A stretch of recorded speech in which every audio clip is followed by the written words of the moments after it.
Have you ever seen a British royal wedding or learned about the life and subsequent death of a British monarch and wondered where exactly did these occur?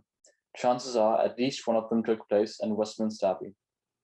My name is Hans, and during this digital tour, we will learn about everything you've ever wanted concerning the ancient and mighty Westminster Abbey. Here's a short summary of the topics that I will discuss, beginning with the introduction, a brief overview of the Abbey's history, the festivities and royal occasions within it, its many constituents, and ending with some fun facts. First of all, we must identify what the Abbey is. Westminster Abbey is one of the most important churches in the whole of Britain. Built in the Gothic style of the late Middle Ages, the building sits in the district of Westminster in central London. It has gone through multiple reconstructions, with the early Anglo-Saxon and Norman-style churches having both been entirely torn down, and reconstructions of smaller scales occurring many centuries later. It is the traditional site of the British monarchs' coronations, royal weddings, and burials. This map shows the general location of the Abbey next to the Palace of Westminster and near 10 Downing Street, which you can see over here. To understand the splendor of Westminster Abbey, it is crucial to observe its fine history. The first recorded instance of a church being built at the place was by the hand of Sabbath, the first Christian king of the East Saxons of England. This whole church was named Thorney and later became known as Westminster or Westminster. The last Anglo-Saxon king, Edward the Confessor, ordered the construction of a large-scale new cruciform, that is in the shape of a crucifix, church in the Romanesque style. Around 1245, it was time for a successor to replace the old. Henry III ordered for its demolishment and for the construction of a grand cathedral in the Opus Francigenum or Gothic style. Because of its immense size, however, caused by his desire to surpass the unnecessary separation of religious buildings into different categories, such that he had seen in France, the project almost led him to bankruptcy. A chapel in the more elaborate perpendicular style was built during Henry VII's reign. Two towers were added to the western facade in the 18th century, and here you can see the church with and without the two towers. Several efforts at renovation of the Abbey took place in the Victorian era, the most notable of which was carried out by Sir George Gilbert Scott, the renowned Victorian Gothic Revival architect, who remodeled the reredos and the high altar in 1867. Unfortunately, though, Westminster Abbey was heavily desecrated by the bombings that befell London during the Second World War.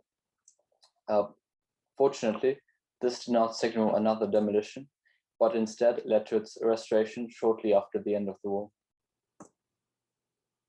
Let us now have a look at the main festivities and royal occasions that take place in the Abbey. The most pompous of these are the coronations, which, beginning from the times of William the Conqueror, have been carried out exclusively here.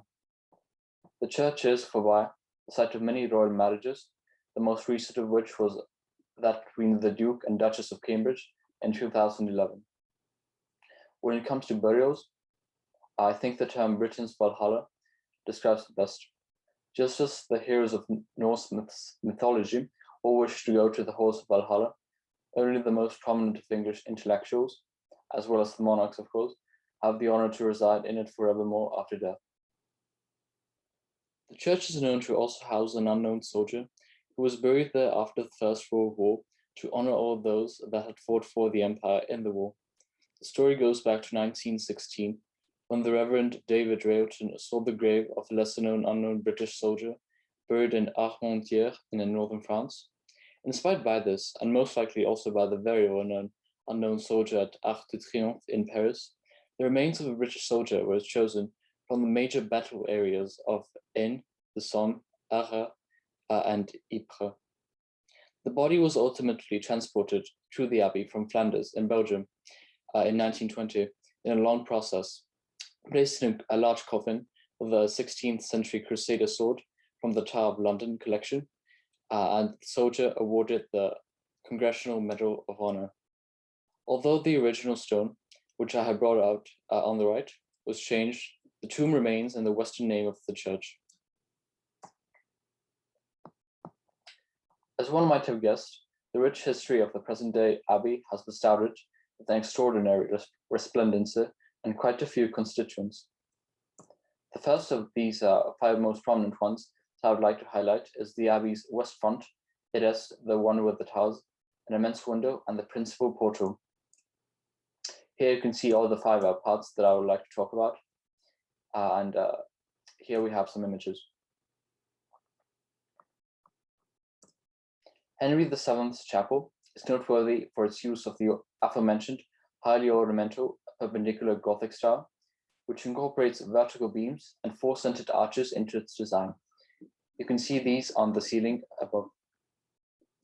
The north transept encompasses a large facade with 3 portals, flying buttresses on each side of its exterior, with a majestic stained glass rose window to top it all off.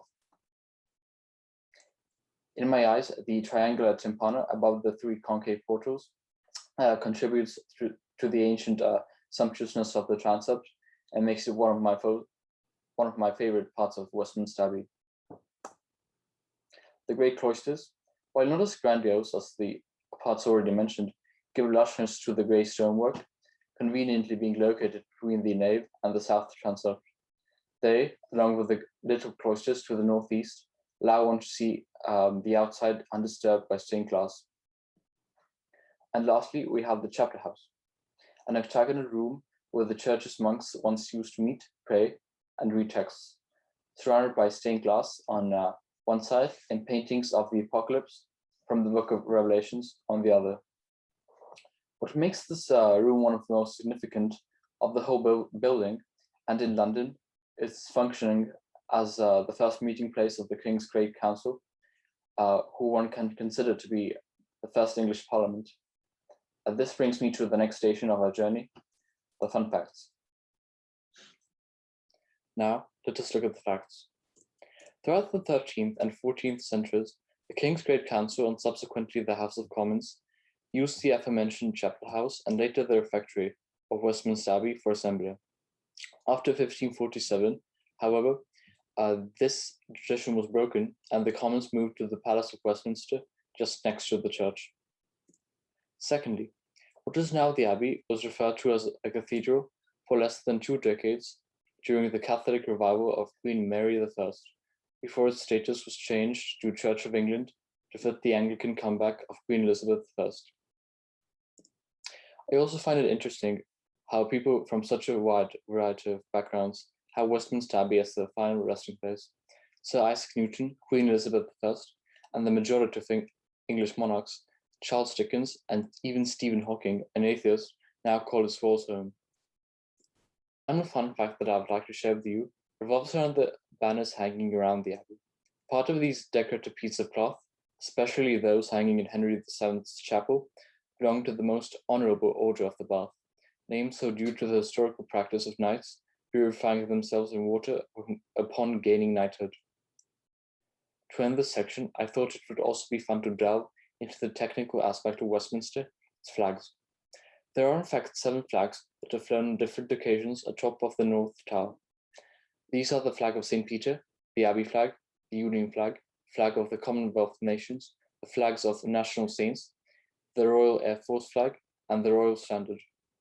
Now that is a lot, but fear not, for we will only be covering 2 of them. The first of these is the flag of St. Peter, which you can see on the top right of the screen. The flag makes use of a red background, a pair of golden keys in reference to St. Peter, and the ring of St. Edward the Confessor. The flag is flown on most church occasions, such as Christmas and the Solemnity of Mary. But why St. Peter? There are 2 hypothesized reasons for this. It is both said that a rich citizen of London built the old church Thorney, while at the same time that St. Peter himself consecrated the church. The first one is, in my eyes, more likely. Next, we have the much more ornate Abbey flag, which is flown during state visits. Next, we have the much more ornate Abbey flag, which is flown during state visits.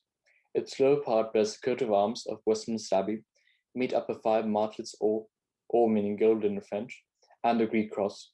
On the top lay 2 Tudor crosses and the royal standard of the United Kingdom.